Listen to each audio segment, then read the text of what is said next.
Nah, makanya perlunya kita kembali mengedukasi, kemudian mensosialisasikan tentang Pancasila ini. Karena Pancasila itu adalah dasar negara gitu loh. Jadi nggak mungkin kalau kita merubah atau meniadakan gitu. Dan juga harus diketahui oleh teman-teman milenial sekarang bahwa Pancasila itu tidak hanya diciptakan dalam seketika gitu loh. Itu ada pengorbanan, ada darah yang harus dikorbankan dan sebagainya. Itu butuh perjuangan lah bangsa ini untuk adanya lahirnya Pancasila itu.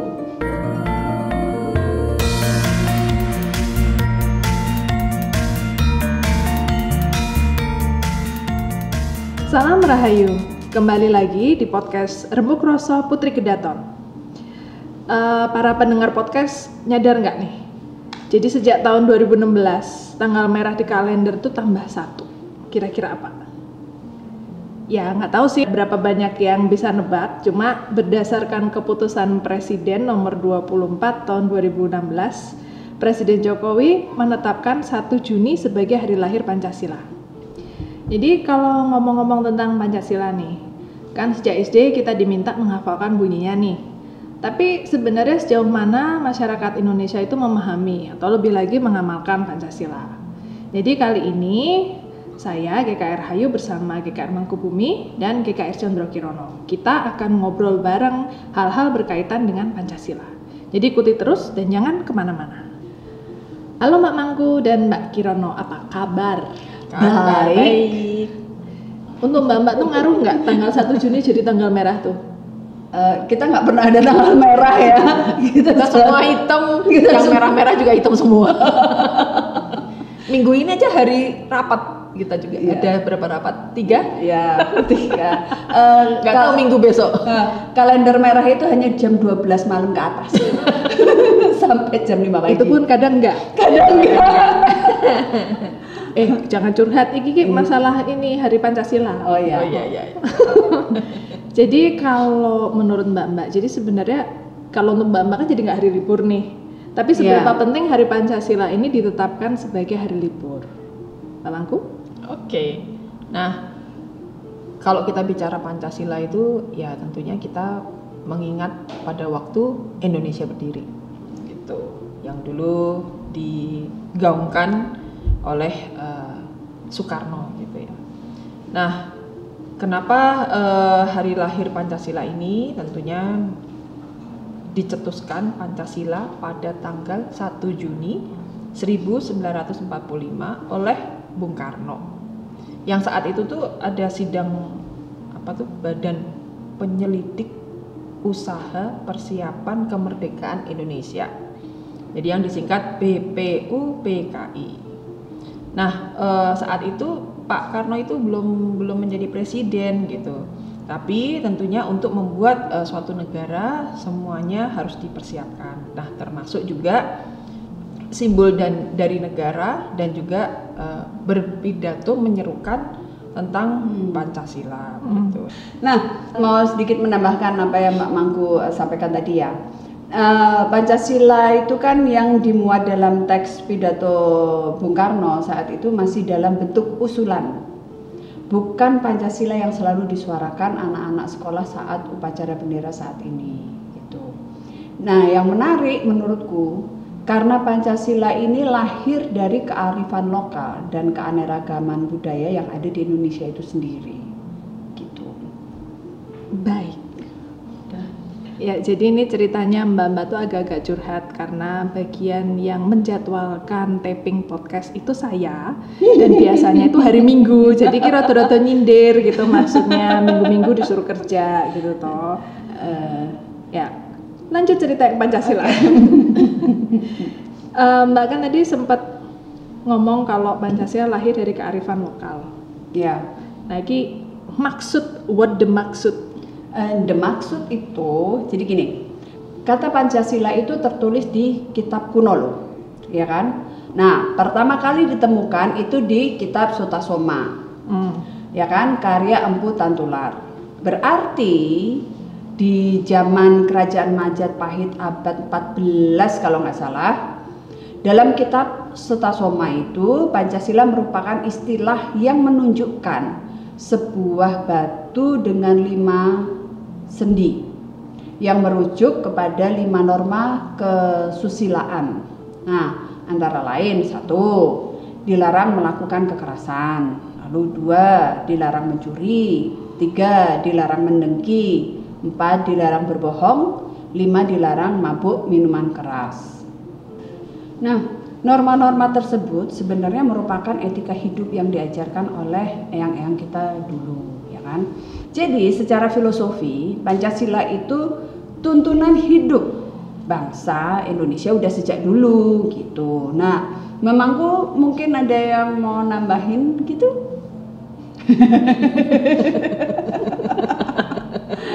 Monggo. Ya, kalau kita bicara Pancasila itu ada yang ingat nggak sih di bawahnya cengkraman kaki tuh kan ada tulisannya tuh. Nah, kamu Chandra Kirana ingat nggak tulisannya apa? Ingat dong, Bhinneka Apa? Tunggal Ika. Artinya Berbeda-beda tapi tetap satu juga. ya, itu tulisannya adalah Bhinneka Tunggal Ika yang memang menyatukan kita se-Indonesia gitu ya, dari apa berbagai suku dan sebagainya adalah satu. Nah, kata-kata Bhinneka Tunggal Ika itu adalah kalimat yang saat itu diucapkan oleh Mahapatih Gajah Mada. Nah, kemudian kalau kita tadi sudah lihat apa yang ada di bawah kaki burung Garuda ada tulisan Bhinneka Tunggal Ika gitu. Nah, artinya itu adalah berbeda-beda tapi tetap satu. Gitu. Kalau dalam istilah Mataram itu serupa dengan prinsipnya Pangeran Mangkubumi saat itu, yaitu golong kilik manunggaling kaula Gusti. Jadi sebenarnya semua itu apa ya, semangatnya sama gitu loh. Ya, cuma tinggal saat itu bahasanya yang dipakai ataupun filosofinya itu yang ya diucapkan masing-masing, pengertian masing-masing. Ya. Tujuan semua itu adalah bahwa untuk mencapai tujuan itu perlu persatuan antara rakyat dan pemimpinnya. Jadi harus kompak, harus golong giling, harus solid, harus bersatu. Nah, itu adalah bagian dari semangat golong giling ataupun dari Bhinneka Tunggal Ika itu sendiri. Jadi ya artinya semua basicnya adalah konsep-konsep berbasis kearifan lokal di Nusantara itu yang sejak dulu itu memang sudah menganjurkan persatuan sesuai dengan sila ke-3 Persatuan Indonesia. Begitu. Baik. Nah, ini kan kalau tidak salah itu di dalam sejarahnya Pancasila itu kan sebenarnya beberapa kali mengalami perubahan. Nah, Mbak Mangku yang paling sepuh mungkin yang lebih tahu. Nah, kalau di dalam catatan sejarah nasional Indonesia nih, sedikitnya itu terjadi 5 kali perubahan di dalam perumusan butir-butir Pancasila gitu. Jadi ya memang penyempurnaannya. Yang awalnya adalah usulan Pancasila dicetuskan oleh Muhammad Yamin pada saat di dalam sidang BPUPKI itu yang di tanggal 29 Mei 1945. Yang kemudian juga di kesempatan yang sama oleh Supomo pada tanggal 31 Mei 1945 itu mengusulkan buah pikiran tentang Pancasila itu sendiri gitu. Nah, kemudian giliran Soekarno di tanggal 1 Juni 1945. Nah, di dalam sidang BPUPKI sendiri itu Soekarno mengusulkan aspirasinya tentang dasar negara. Jadi saat itu Soekarno menyetuskan 5 butir dasar negara gitu. Jadi yang pertama adalah kebangsaan Indonesia. Kemudian yang kedua itu adalah internasionalisme atau peri kemanusiaan. Kemudian yang ketiga mufakat atau demokrasi. Keempat kesejahteraan sosial. Kemudian yang kelima adalah ketuhanan yang Maha Esa. Nah, pada momen pidato Soekarno inilah yang kemudian ditandai sebagai lahirnya Pancasila. Sedangkan sementara itu pada sidang panitia 9 di tanggal 22 Juni 1945 itu juga turut membahas tentang butir-butir Pancasila. Yang hingga pada sidang terakhir yang dilakukan pada tanggal 18 Agustus, jadi setelah kemerdekaan di tahun 1945, ditetapkanlah Pancasila dengan butir-butir sila seperti yang sekarang. Jadi ketuhanan Maha Esa ya harus nomor 1 lah gitu. Nah, kemudian pada tanggal 18 Agustus 1945 pada sidang itu, di hari itu Muhammad Hatta membenahi butir pertama yang semula berbunyi ketuhanan dengan kewajiban menjalankan syariat Islam bagi pemeluk-pemeluknya, yang mana kemudian berubah menjadi ketuhanan yang Maha Esa. Ya karena kan kita punya banyak agama ya yang diakui oleh negara. Jadi makanya ya ketuhanan itu ya satu begitu. Ya. Nah, sekarang tuh masih di ini nggak sih, masih di, kalau zamanku kan kita masih ada di pelajaran Pancasila itu kan kita harus Kalau zamanku juga masih. Kalau Cuma sekarang aku aja yang KCE berapa 11 tahun sama Mbak aja itu jauh dengan yang sekarang. Aku juga nggak tahu. Oke. Sekarang Pancasila sekarang sama masih ada kebangsaan nggak sih? itu sudah melebur di suatu PPKN itu ya? pelajaran kebangsaan. Mbak kan anaknya SMA gitu. Iya, pelajaran kebangsaan begitu gitu. Jadi bukan seperti dulu zaman kita sekolah SD ada P4. Ya ampun, tua banget ya kita.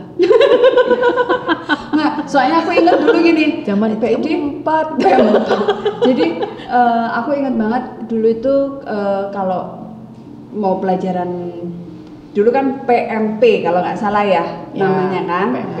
Nah itu semua murid itu harus berdiri gitu kan. Ya. Terus kita ditanyain guru kayak sila kelima apa, ini butir apa gitu. Jadi kalau nggak bisa jawab nggak boleh duduk sampai kelas itu selesai.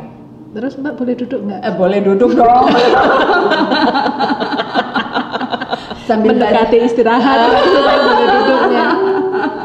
Gitu. Nah aku nggak ngerti nih sekarang masih nggak anak-anak itu di pelajaran begitu. Sekarang sih enggak tidak spesifikasi lagi tentang Pancasila, tapi lebih kepada kebangsaan.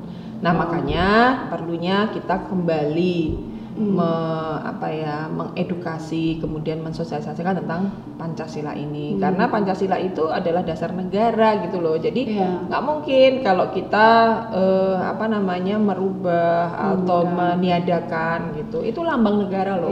Nah kalau dalam perspektif Mbak nih, bagaimana penerapan nilai-nilai Pancasila di dalam upaya bersosial masyarakat gitu loh. Jadi gimana untuk jadi pribadi yang Pancasilais dan nasionalis?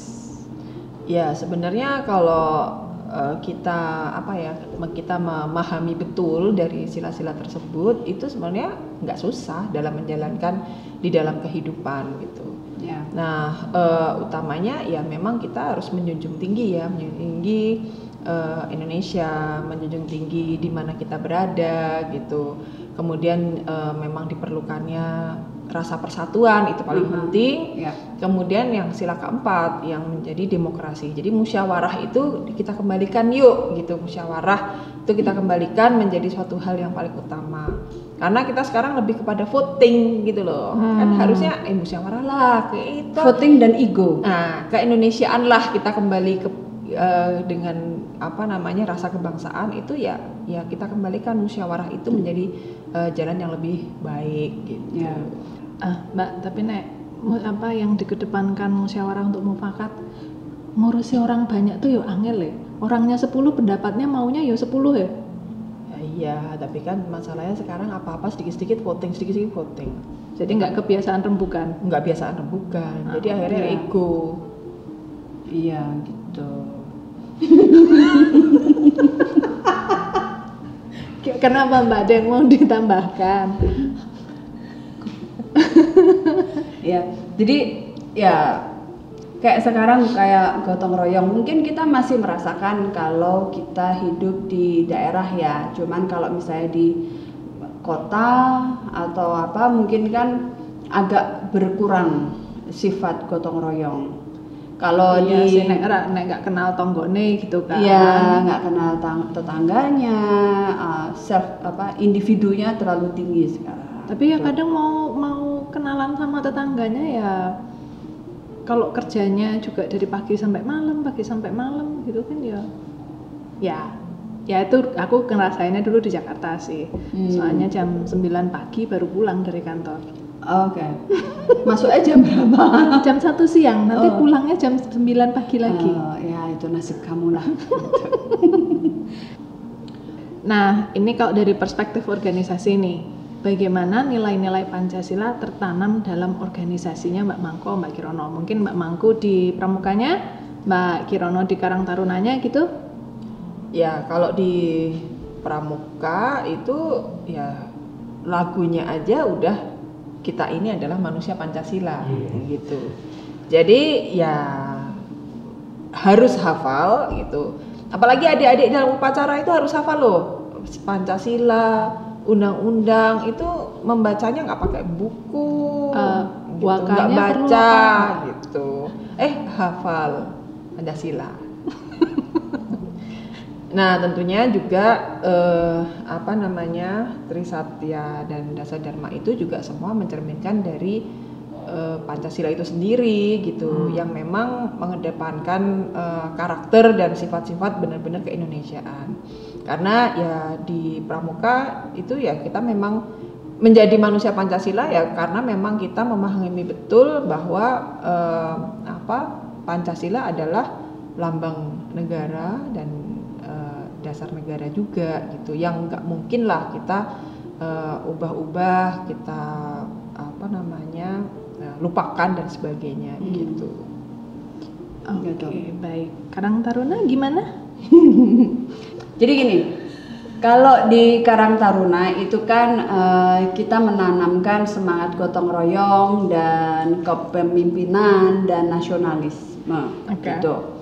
Nah, teman-teman kita itu kan dari yang muda sampai umur 45 nih ya, teman-teman Karang Taruna itu. Nah, setiap tahun itu kita juga mengadakan kayak kemah kebangsaan. Jadi itu bagaimana semua, tidak hanya Karang Taruna saja, tapi juga ada dari Pramuka, juga ada dari Tagana. Jadi semua itu kita ya jadi satu untuk kumpul bersama bagaimana untuk bangsa ini ke depannya, dan di situ juga ada acara, narasumber dan sebagainya gitu.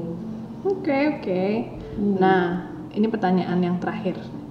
Adakah pesan khusus bagi generasi muda dalam menyikapi hari lahir Pancasila? Mbak masih termasuk muda nggak? Saya Karang Taruna mungkin boleh lah kasih. Ya, kalau dari saya sih mungkin tidak hanya di organisasi tapi di masyarakat memang harus selalu diingatkan kembali gitu bahwa Pancasila itu tidak hanya sekedar kita melihat lambang saja gitu, tapi makna, maksud dan tujuan daripada dibuatnya Pancasila itu sendiri itu memang perlu diingatkan kembali kepada masyarakat, karena turunan ataupun makna ataupun filosofi dari Pancasila itu sendiri itu ya memang melekat pada kehidupan kita sebagai orang Indonesia gitu, yang memang memajukan pada toleransi, kebersamaan, persatuan, saling membantu dan sebagainya. Nah itu sebenarnya adalah ya sebenarnya melekat pada jiwa dan tuntunan hidup kita gitu. Jadi kalau kita lupa ya mungkin perlu diingatkan kembali gitu, karena ya kita juga menyadari bahwa sekarang di sekolahan itu pelajaran yang memang mengkhususkan pada Pancasila itu juga sudah jauh berkurang gitu. Nah kemudian juga ya kerawanan generasi muda ke depan gitu yang memang tidak secara detail ataupun yang mendapatkan pelajaran khusus tentang Pancasilaan itu seperti saya dulu lah gitu. Jadi pentinglah pada saat momen, mungkin tidak hanya ya tanggal 1 Juni itu kita libur, tapi sosialisasi tentang Pancasila ya hanya begitu-begitu saja Ya. gitu. Nah ini perlu juga mungkin inovasi, perlu juga strategi untuk cara mengedukasi kembali kepada masyarakat, untuk cara mengingatkan kembali kepada mereka gitu. Ya. Dan juga harus diketahui oleh teman-teman milenial sekarang bahwa Pancasila itu tidak hanya diciptakan dalam seketika gitu loh. Itu ada pengorbanan, ada darah yang harus dikorbankan dan sebagainya. Itu butuh perjuangan lah bangsa ini untuk adanya lahirnya Pancasila itu. Berarti kan kalau dipikir-pikir podcast edisi yang ini nih, ini yo hitung-hitung jadi pendidikan kewarganegaraan juga lah. Tapi ya nggak apa-apa, prinsipnya kan semoga obrolan kita ini bermanfaat bagi para pendengar sekalian. Lebih-lebih kalau kira-kira yang masih muda-muda dan generasi penerus bangsa nih terus bisa, oh wow. Jadi penting loh itu Iya. rasa nasionalisme itu. Nah, yang penting kan tadi kayak Mbak Mangku ngendika kan untuk diingatkan kembali. Jadi harapan kami juga semakin meningkatkan semangat gotong royong dan persatuan di Yogyakarta. Jadi matur nuwun Mbak Mangku, Mbak Kirono Sama-sama. yang selalu hadir di topik-topik serius Putri Kedaton. Semoga Mbak selalu sehat dan selalu bisa menyambung rasa dalam remuk rasa berikutnya. Parang.